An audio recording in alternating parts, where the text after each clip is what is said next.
we're back once again. This is Ken Lundeen, and I'm your host for the B2B Sales Summit. I have today with me the number 8 ranked sales expert out of 50 by LinkedIn, Andy Paul. Andy, what is going on? Ken, how you doing today? Thanks for having me on the show. Yeah, it's super exciting to have you here. So I'm going to try not to make you blush. Okay. But let me talk to a few people. I'm going to give them some of the things that you're known for and why they should be so excited to see what this interview has. As you heard me say, LinkedIn ranks him as the number 8 out of top 50 sales experts that you need to follow. Andy's top-rated podcast called Accelerate is the go-to resource for sales leader and number 7 on Inc. magazine's list of top 12 podcasts. In addition to that, he has 2 best-selling books, Amp Up Your Sales, Powerful Strategies That Move Customers to Make Fast, Favorable Decisions, and Zero Time Selling, 10 Essential Steps to Accelerate Every Company. So that's fantastic stuff, Andy, and I don't know how you ended up here with me. I think I begged. Yeah, no, it's perfect. Well, here's why I'm excited to have you. Not only does your biography, not only does your experience actually look fantastic, but you've got real life experiences that go with this, and I'm super excited to get your idea around what's happening in the world of sales. So today, let's talk a little bit from a topic perspective about, are we complicating the world of sales too much as we head into this kind of new year? Yeah, well, that's a great question, right? I mean, I'll refer to something I from my podcast is, I've asked now about 300 of my guests, what's the single biggest challenge for salespeople right now? And the number one response is overwhelmed, that we're overwhelming salespeople. And so, there's a variety of things that contribute to that. One is our processes. 2 is, we're trying to, in certain fields, at least not, let's say more in the tech sector, there's, an explosion of technologies that people trying to put into their sales tech stack that put a burden on the sales reps. There's all the new sales enablement technologies. I mean, there's just a lot we're putting on their plate, as well as, at least in the inside sales models, is, a lot more attention to the metrics in terms of their activities. And so they're torn in a million different directions. So yeah, I think it's a little more complicated in some respects. I don't know that it's necessarily harder. I've had discussions or arguments with people about whether it's harder. I just think it's still really hard. It's just hard in a different dimension. Yeah, I think what you're saying is interesting. There's just a plethora of just junk out there, right? I mean, how much stuff can I, as a sales leader or a salesperson, how do I decide what's important and what's not? So talk to me a little bit about some of the ideas behind, selling may not have changed as much as we think it has. I mean, what do you mean by that? You've written that. Well, I think that at the end of the day, your ability to sell something still revolves around your ability to connect and engage and build rapport and trust with a buyer. And, that human to human aspect of selling, the in the moment, when you really strip away all the other tools and technology and other things you may be using to actually engage with a prospect, at some point you have to talk to another person. And so it's what happened in that moment when you talk to that person. That's still the decisive moment. It's always been the decisive moment.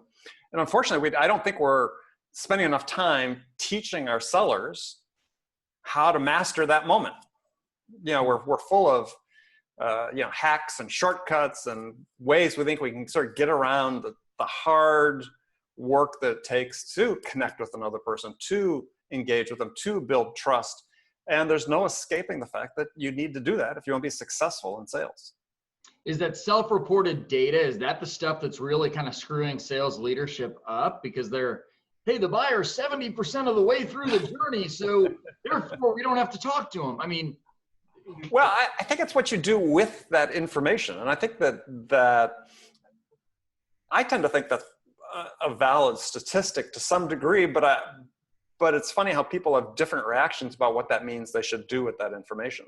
To me, it changes how you engage with them when you have that first conversation with them. It means that you can't, unfortunately what we do is these days we get, educated, self-educated, self-informed buyers entering your funnel, and we act unmindful of the fact that they've already invested some of their time and effort before they've engaged with us.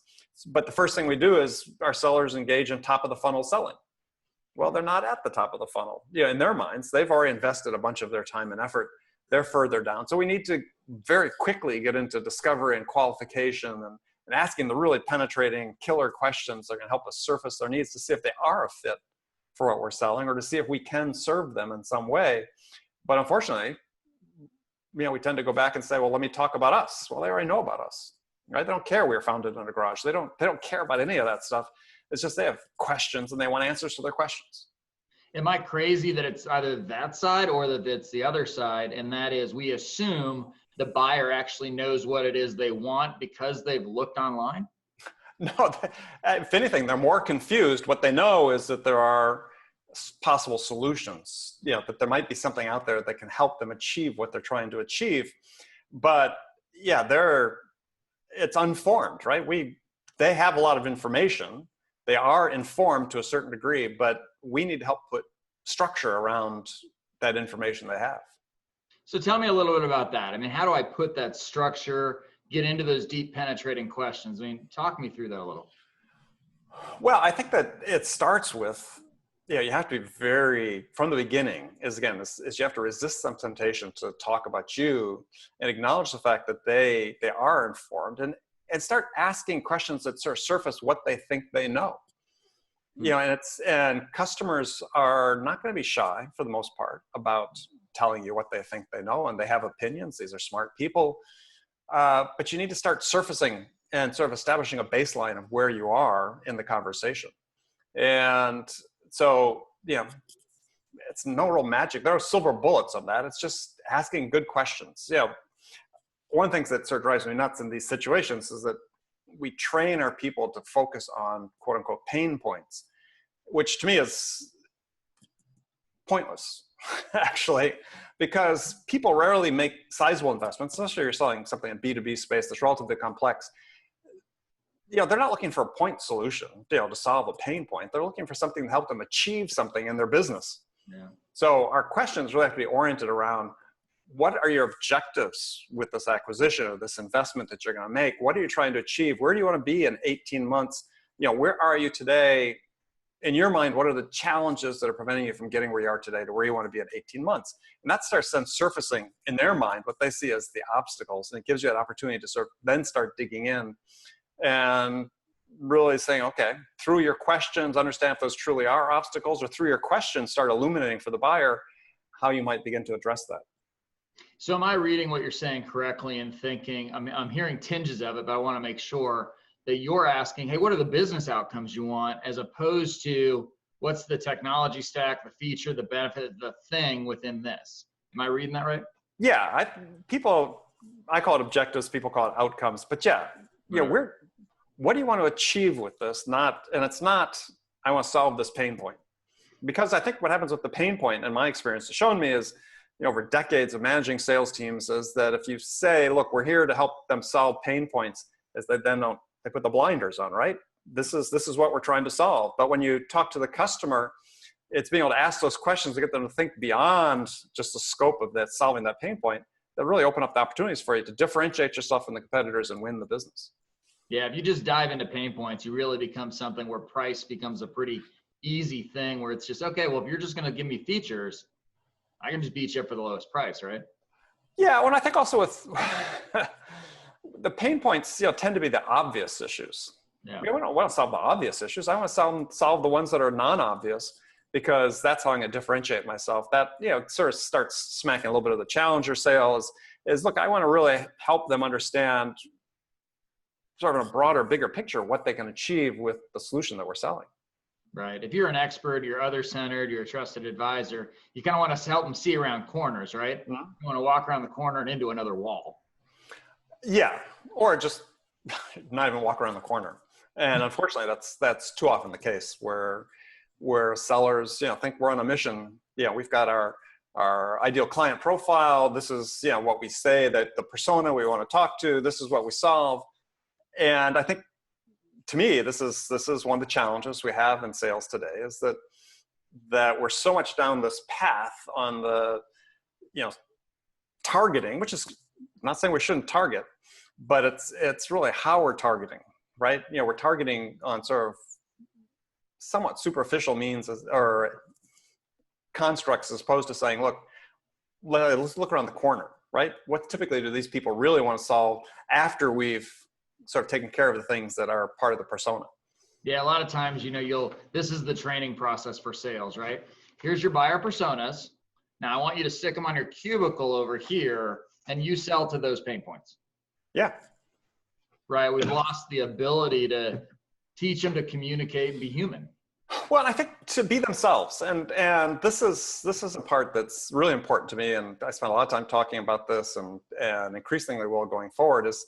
Is I love process. Process is absolutely important. Yeah. We need to understand what our process is, but I think too many managers are taking this idea of process too far, which is that we want everybody to conform precisely to this process, and that's not how you're going to get the most out of your team. That's not how you're going to get the most out of your individuals. You're not going to develop your superstars that way. What you need to do is say, look, here's the structure, and I'm going to give you a certain amount of freedom within that structure to develop your unique strengths, because no two salespeople sell alike.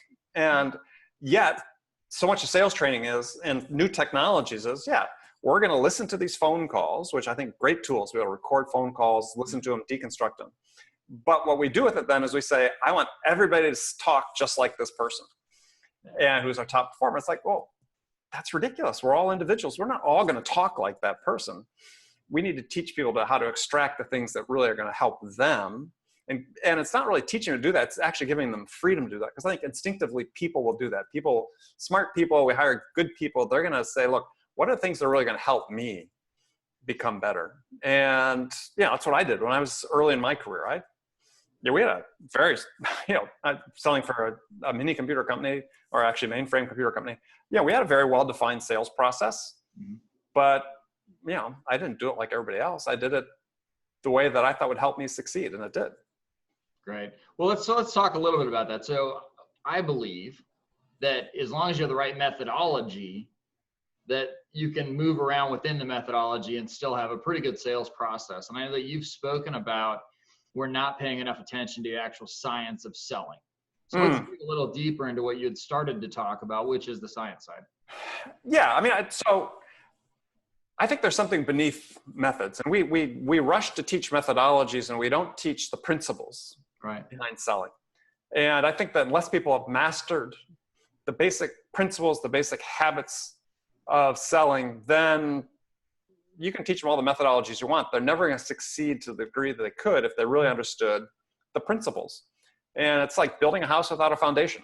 And this is what we do in sales repeatedly. We build the house without the foundation. So as I mentioned, I think to you before we started recording, is, after, 4 decades of selling, and in, everything from B2C, B2B, systems worth tens of millions of dollars to, personal computers and so on, and working in tons of industries as a consultant, is I said, look, there's got to be a way to sort of simplify what these principles are in a way that if people say, look, I can master these, then I can lay my methodology on top of it and become much more effective. Right. And so I created this acronym I call BALD, B-A-L-D, and no offense intended. And why I'm so good at it. That's very so good at, but it's really meant to be about the bald truth, right? The hard truth. And so back in the BALD. So B is be human. A, ask killer questions. L, listen without filters, right? D, deliver value on every touch. And if you can do that, if you can master that, then you're going to tackle any methodology. You can tackle almost any challenge in sales, because what these are doing is giving you the opportunity and the ability to go out and connect with another human being, be other-centric, be service-oriented, be sincerely interested in them, ask great questions, and then learn how to listen without prejudging the answer, which unfortunately we do. We're so scripted in sales now, is that, we go down our list of scripted questions and we don't even listen to the answer anymore, right? Because we ask the question and we assume they're going to give us an answer of a certain type.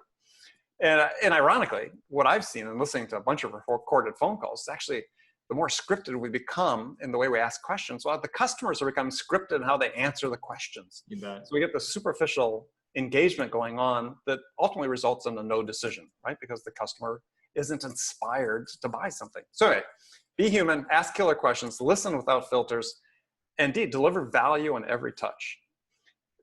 If you can master that, you're not only going to become more successful in any endeavor you take on in sales, you're going to be more successful in life, because that's really a recipe for building relationships, sustaining relationships, delivering the value that helps relationships grow. Wow. Yeah, sales is communication, and somehow we've lost it. It's just the art of communicating. It is. I mean, I call it the art of relationships, but it's the same thing, right? You can't build a relationship without communication. And yeah, we talk about sales as being influence professionals. They're really relationship professionals. Yeah. And you really can't influence people effectively without a relationship. Yeah, it's great. And I think one of the things you said about being scripted, I listened to a call today from a rep and listened to that same call, and they asked the question, well, so-and-so company, they charge you per thing, right? And my comment was, okay, so you're the prospect. Do you feel like you were being, that you were being set up? Yeah. I mean, it just turns it into a combative thing. So I agree with that. Well, can we Go ahead. I was going to say, just to close that point out, is that we have to keep in mind that you earn the right to ask certain questions, and you earn the right by, doing the things I talked about: being human, having empathy, being other-oriented, asking good questions, listening, demonstrating that you're listening, and delivering the value that makes the customer's investment of time worthwhile. Right, because at the end of the day, it is their investment in the time they're giving you, which we all know is a precious commodity. Absolutely. So, would you mind then can we dig into kind of the bald truth just a little bit more? Sure. Well, so let's talk about kind of each component and give me examples of what it means, because I personally believe words matter, but I think too often we think we know what somebody's saying, but we don't actually ask them what they're saying. Right. So each one breaks down into several different sub-habits, if you will. But a perfect example is, be human, is to be present, right? Is when you actually have the opportunity to be engaged with a prospect. Are you focused? Are you eliminating the temptation to multitask, to look at your phone? Are you there? Because if you're not, even if you're doing this virtually, on the phone or in a video call, people pick up on it instantly. Yeah. Right? I mean, I don't know about you, but I give the example. If I'm on the phone with my wife and I start checking my email, she knows the instant I start that. I think she knows when I think about checking my email. I mean, there's a change in my tone of voice, and and we tend to think that it's not evident. It absolutely is evident. So for investing, we know it's harder in some respects, or it takes more touches to get in touch with prospects these days. If that's the case, if you invested a ton of your time to get in touch with someone, you finally get that opportunity to talk and connect with them, you're going to let yourself be distracted by something that's completely unimportant, your phone. I had a session with a client. They have 100 inside salespeople, and I asked them, I surveyed, I said, because they were looking at their phones during my presentation, it was sort of pissing me off. And I said, so let me just do a quick survey here. Is, when you're on the phone with your prospects, how many of you keep your cell phone out on your desk? Well, they all raised their hand. I said, well, how many of you will look at the screen if it pushes a notification to you while you're on the phone with the customer? They all raised their hand. It's like suddenly you've taken your attention away from the customer. It can, according to research, it could take you up to a minute to re-engage back to the point where you were before you got distracted. Yeah. So why do that to yourself? A, it's disrespectful to the prospect and their time. B, you're putting yourself at jeopardy, something you've been, with this call and this relationship you're trying to build. But that's just one example. Having empathy for someone. How do you, that's part of being human. It's being able to look at the world through their eyes. Well, how do you do that? Well, you do that by asking a question. When you get that first opportunity to say something, or to engage them, do you say something about yourself, or do you ask about them and begin to understand their situation? And so there's a number, we sort of go through this. One is, have passion, be passionate. This is part of being human, is we've sort of coached the human out of people. We say, it's all about business. Don't do small talk. Don't do, this. They don't have time. No, it's exactly what they have time for, because If you don't do the small talk, then you're not gonna be able to build that relationship. People looked at that as a clue and a key about you as an individual. And so, the research actually is, substantiated that small talk is important. You don't want to go on for an ever and ever, but you have to develop the skill to say, I'm going to research this prospect a little bit. I'm going to have some personal tidbit, or you're in their office, you see something on their desk, just spend a couple of minutes on it. And it starts, developing that rapport a little bit. It is important. Yeah. And the passion part is just, for me, is so important, is that again, we teach reps to be sort of drones, and we want them to be excited and passionate about what they sell, but we then don't give them the time to really master the product they're selling. We don't insist that they really have the confidence that they need in their understanding of the product, their understanding of the customer. And that's where the passion comes from. It comes from this confidence of knowledge. We're not training them to have that. Yeah, that's awesome. I think, there's a slip. One of the things you were talking about made me think about a post I just did that was, there's a difference between measuring activity and productivity. Oh, absolutely. We're so busy getting the activity out of our reps that we don't slow down so we can invest in them so they can become more human. Mm-hmm. I was talking with Sherry Leviton the other day. Right. She did, the book Heart and Sell. And we kind of said this, hey, empathy has to come before competency. We have to be able to be empathetic to prospects in the way they mean. So I love everything you're saying, because I think, the end of the month measuring, the end of the quarter, the end of the year, do. And we've forgotten that may actually be inhibiting us from getting deals done. Potentially, right? Yeah, that's awesome. So talk to me a little bit about, I think A was, if I remember correctly, ask killer questions. Yeah, so a couple things there is one, I have a rule that I teach people. I call it the ask, don't tell rule. So basically it says that anytime you have an opportunity to tell the customer something, ask a question instead. And because when you're talking, the customer can't.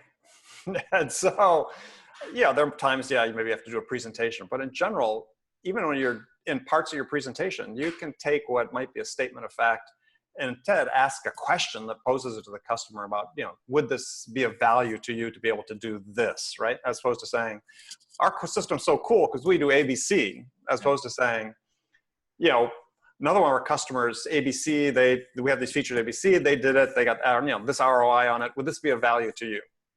Yeah. Ask, don't tell. Or the other one is can you, and this is a harder one for companies, but they have to invest some time in this one, is if you really want to start a conversation with a customer, is one of the great questions to ask them is ask them something about their business that they should know the answer to, but don't. Can you give me an example of that? Well, it's hard to do it for other industries. For my own, when I talk to CEOs and so on, is I'll ask the question, so tell me how many hours of selling time you invest in your typical deal to go from point of interest to close. Yeah. They have no idea. What a fantastic question, because so let's take that for what it is so people can apply it outside. It's a fantastic question because you broke it down into hours, which he understands are compensation. You've asked it in a different way. Because if I would ask the question like this, I think it would have failed. If I'd have said, Andy, tell me how many days your normal deal takes. Well, they'd pull out their salesforce.com, look at their opportunity pipeline, and it wouldn't be good. But the way you asked it, just by simply reframing it, wow, that's powerful. Well, and there's a reason I do that. And this whole separate conversation about productivity is we have no clue about productivity in sales. No one does. Very few. There's a very specific way we measure it. I think it's, without getting sidetracked, it's about productivity, amount of revenue you generate per hour of selling time. Yeah. That's what productivity is in the world at large. And for some reason, we seem to think the laws of physics or economics don't apply to sales, but they do. That's awesome. It's funny. So when I came up as a stockbroker and they did this, they kind of make a long story bearable. They took a bunch of us out and we were a bunch of first year performers who were doing pretty well. And they said, how much is your time worth versus the top performer in your office? So we all did the salary math and all this other stuff, right? And we said, $100 an hour. And the guy in the corner office was $2,000 an hour. And what they said is, no, your time is worth exactly $1,000 an hour, and so is his. The difference is he uses more time to be productive and engage in selling activities. Yeah. Yeah. I mean, I think that yeah, without going down this rabbit hole of productivity, because we could spend an hour just on that, we look at, you give the example on, how long's your sales cycle? Well, someone will say, well, yeah, it's 3 weeks, it's 90 days. Well, no, it's really not. It's how many hours did you invest? Yeah. Because then based on the hours, you can then calculate capacity, right? Unless you know how many hours it takes to get your average deal, you can't then go project across your sales team what your capacity actually is. And it's going to be an individual measure for every employee. But yeah, I was fortunate enough early in my career to work in a company where that's the system we had. But I could tell to the 30-minute interval on every deal I had how much time we were investing to get it. And once you have that information, that's real power. Man, if you're a sales manager or you're a rep watching this, you want to change your perspective on what exactly you can accomplish in your lifetime, in your year, in your month. Go figure that out. That's fantastic, Andy. So come to this. So I think this is the part that drives me nuts. Yeah. Listen without prejudice. Listen without filters. Yeah. Okay. Without filter. I apologize. Listen without filters. It's the same thing, right? It's what happens is, we are all victims of our confirmation bias. So, we think we know what people mean when they say something, or we think we know what they mean when they say, give us an answer. Because based on our experience, that's been what people have meant. And yeah, that stops us from really hearing and processing what the prospect is telling us. So there's a great book. It's called The Blind Spot, The Hidden Biases of Good People, and written by some researchers at Harvard. And they talk about this whole thing about how we all have these inherent biases that impact how we listen and process information, how we communicate. Right. And they're very subtle, but they have, huge impacts. And so again, we sort of train with our reliance increasingly on scripted conversations with customers. We're forgetting the fact that each one that we're talking to is an individual that comes from a unique set of circumstances, a unique background, and their answer is going to be different. And they may give us the same words as another customer, but the words may have different meanings.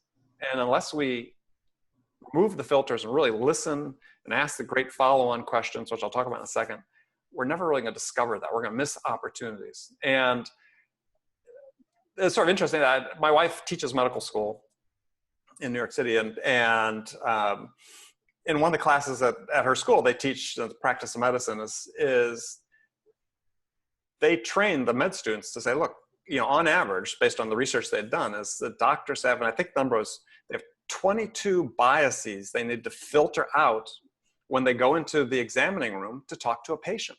Wow.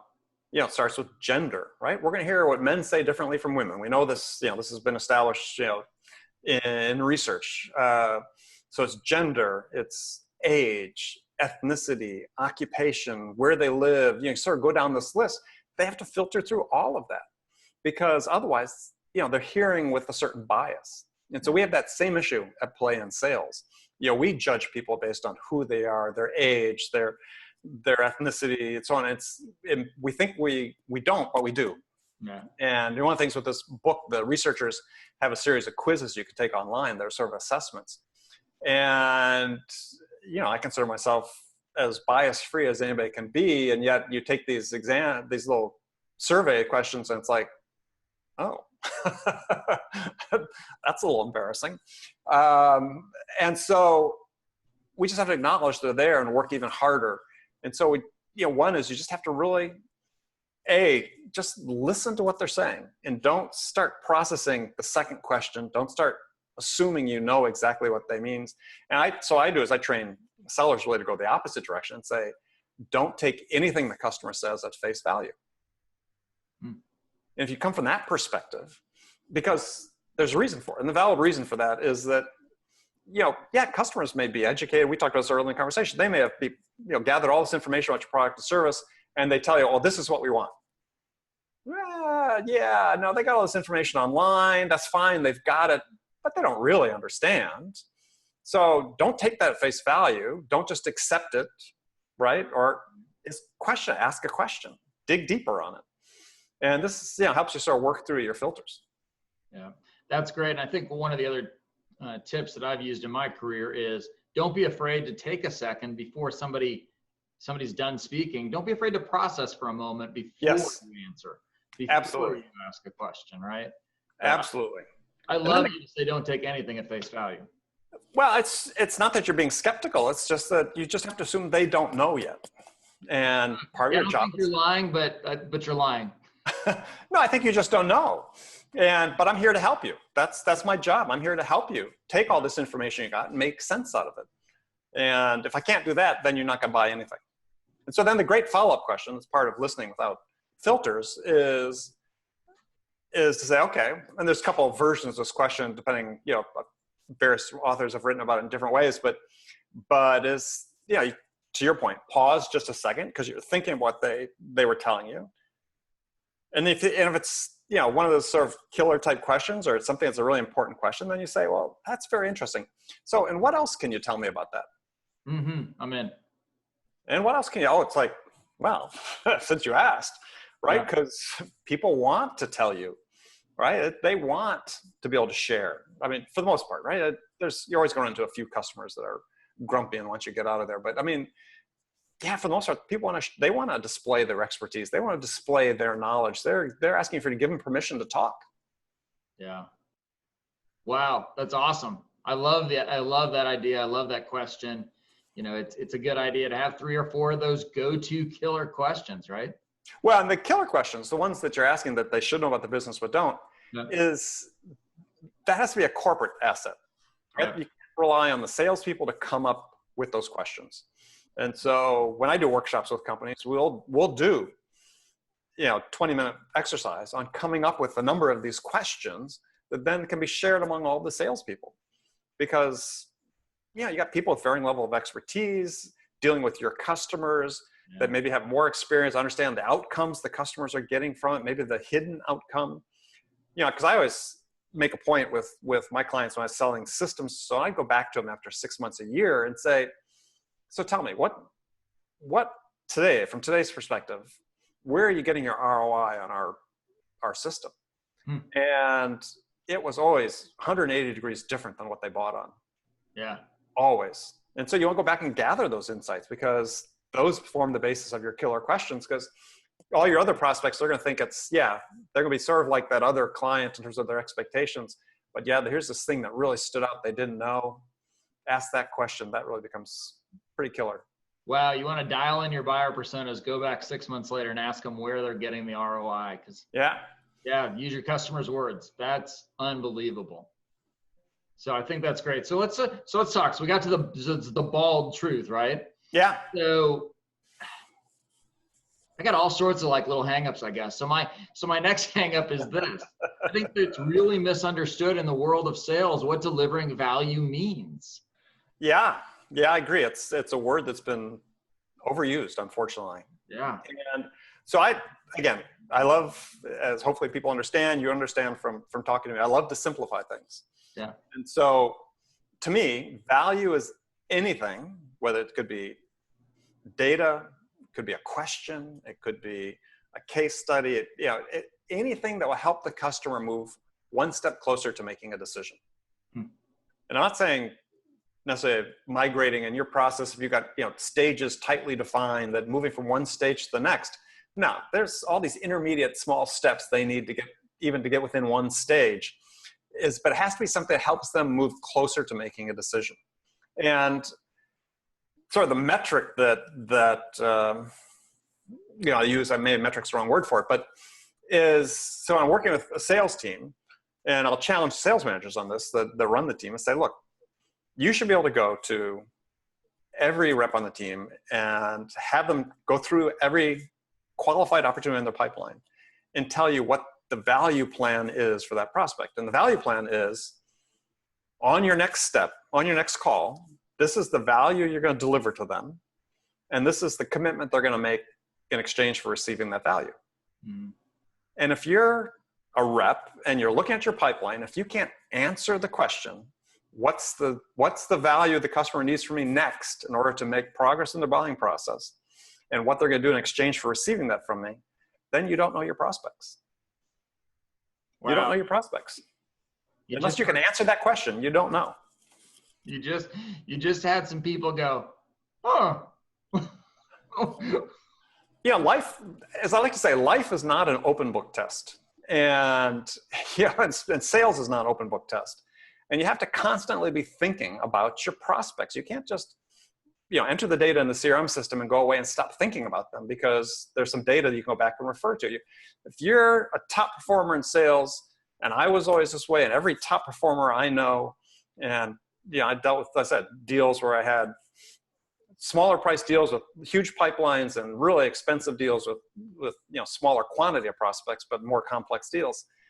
I had every detail of those deals in my mind. I was constantly thinking about what it is I needed to do next, and talking to the customer and trying to reach agreement about what do they need from me at this point to move closer to making a decision. And you just got constantly thinking and ruminating about that. And one of those pieces of information you need to have in your head is understanding what the prospect needs from you next. Yeah. And unfortunately, some of the tools that are coming out are seeming to want to automate that for prospects. And I was talking to one CEO on my show. I was talking about our system. It tells the seller what information the prospect needs at any point in time. I said, well, isn't that the job of a salesperson? I mean, use technology to help you, but don't use it. It can't substitute for your judgment and your interactions with prospects. I mean, if it can help me deliver that value, fantastic. But I still need to be the one that decides what that value should be for my prospect. Yeah, because I talked to Matt Hines a couple of weeks ago, and he said, yeah, buildings don't buy, right? It's, as you said, we're still selling to people. Yeah, I mean, I love tools. I can't begin to name the number of tools I use in my business and in my selling, but I don't begin to think they're a substitute for my judgment and my experience and my expertise and my ability to deal with a prospect and talk with the prospect, communicate, build trust, and have them tell me what they need in order to make a decision. Yeah, that's just a reality check. It's just the idea that, look, I am valuable. And I think a lot of times in sales, they're spending a lot of time, companies are coming up with good shticks and saying, oh, we can do everything your sales force can do.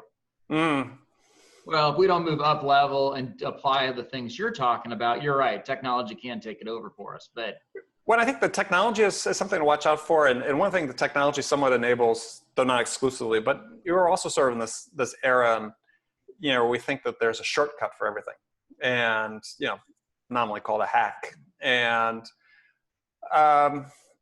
you can't shortcut certain things. You can't shortcut building the relationship with the buyer. It's the human brain just doesn't work that way. And you can say whatever you want about, we can take this amount of time out of the process of building a trust-based relationship with the prospect. Nah, you still have to do it. So anytime, my recommendation is, if you hear somebody saying, yeah, we can hack this and produce 5x results for you, if you're in sales, you read that, either delete it immediately or turn around and run the other direction, because there's no substitute for mastering the basics of how you build relationships and just working hard day by day, getting better, use the tools to help you achieve that. But there's no shortcuts. Yeah, awesome. So you've given us, so we've got kind of a couple more questions as we come to a close here in our time together. So you've given us a lot of great things with the Bald Truth, right?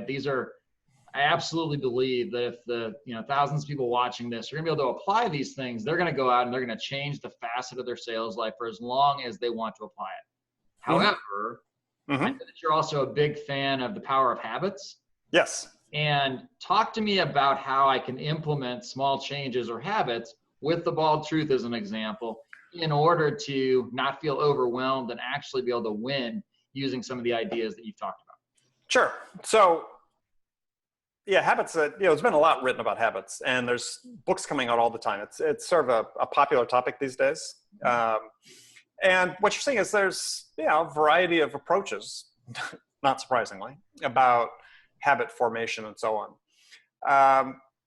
So what I've done is I've read extensively on that, and I've sort of cherry picked a little bit from several people about habit formation. But I think the thing people need to understand about habits is it's not a matter of willpower. Is habits are a matter of choice. And as long as you have the right perception that a habit's a matter of choice as opposed to willpower, then you actually have the fighting chance to establish changed habits. And so Charles Duhigg in The Power of Habits talked about habit change being a process. Marshall Goldsmith in his book Triggers talks, I think, most eloquently of everything I've read about how you change habits. And the process being is that, hey, there's a trigger. You know, every behavior, there's a trigger for a behavior and for our current habits. And we have this automatic response or impulse to act based on the trigger. And so it's at that moment we need to understand that we have a choice to make. And the choice, and it doesn't mean we take 10 minutes thinking about, I'm gonna eat this cookie or not. It's a split second in our mind to say, look, I've got an alternative. I could, if I was trying to lose weight, I could eat this cookie, or, you know, I could have half a banana, let's say. That's a simple choice. And as long as you make choices about it, and you continually make a good choice, then over time that repetitive behavior becomes a habit. Yeah. And so we think about this in the context of sales is, let's talk about this, you know, ask, don't tell thing that I talked about before is, you know, temptation is, you know, we meet a prospect for the first time. They're going to say, well, what do you do? And our temptation is our automatic response to that. That's our trigger. Our response is, well, yeah, let me tell you about us, right? I mean, we were founded in a garage and blah, blah, blah, blah, blah. And off we go. In the meantime, you've lost the prospect. Yeah. And so what your choice is say, look, you know, to pitch or to ask a question. And that's okay to ask a question. You don't have to answer that customer success question you're going to do. You can say, well, you know, before I get to that, let me just ask you this one question. Or maybe you precede that with just a short little story about another customer and what they do with your product. And so ask a question that relates to the customer, the buyer situation to that customer. You know, is that a challenge that you find in your business? And I teach sellers how to tell a 30-second story about another customer. But if you get in that habit of when you get that trigger of, well, what do you do? To think, I need to make the choice to ask a question instead, and you start doing that repeatedly, then that becomes a behavior that becomes a habit. And there's ways to practice that. I mean, Mark Roberge, who was one of the early execs at HubSpot, many people who are listening to this know Mark, on an interview I did on my show almost 2 years ago, said he has this practice he does to practice this, is that he'll go to a social engagement or a networking engagement, and he'll maybe spot somebody that looks like somebody interesting that perhaps he'd want to get to know more about. And he'll approach them and he'll see how many questions he can ask before he has to say something about himself. Yeah. And and I do this now. I took that from Mark and started doing that in social situations. And yeah, maybe you get 4 questions in, 5 questions, whatever, but you know, you're going to learn something interesting about somebody else as a human, and which is going to be just like your buyer. You want to learn something interesting about them as a human. And you start developing this behavior, say, well, yeah, when I meet somebody, I'm really more interested in hearing about them than talking about myself. Yeah. Yeah, that's a great approach. And I'll be brutally honest with you, I didn't know where I'd pulled that from. And it must have been from listening to him on your show, because I've done that myself. So I found myself laughing because I couldn't, it's just that game, like, especially so for anybody who's got a wife or a husband watching this, don't let them know I told you this. Man, if you've got to go to a social situation that your spouse, your girlfriend, your boyfriend, whatever wants you to go to that you don't want to go to, this is a great way to get through the event and actually smile. And yeah, because you're going to meet interesting people, or you'll learn interesting things about other people. And it's you know, I think that one of the reasons people are so reticent oftentimes in networking and situations is they're afraid that someone will ask them to say something about themselves. And once they do, then they just won't stop. And yeah, as long as you've got them talking, that's not gonna be a problem. Perfect. Well, so before I let you go, this has been absolutely phenomenal for me and for everybody watching, because I know what's going to come out of it and the success that people are going to see by taking some of the tips and tactics that you've laid out and using them in their sales career. But tell us, I'm sure they're thinking to themselves, all right, Andy Paul's fantastic. How do I find him outside of this summit? So tell me where they can. Well, a couple ways. So actually, by the time this summit goes live, we're going to have launched a new resource for sellers. And it's really designed for entrepreneurs, CEOs, sales leaders, individual contributors, and small, mid-sized enterprises. And the goal is, how do we help prepare you for succeeding, not just today, but also in the future? And so the name of this resource you go to is called futureproof.co.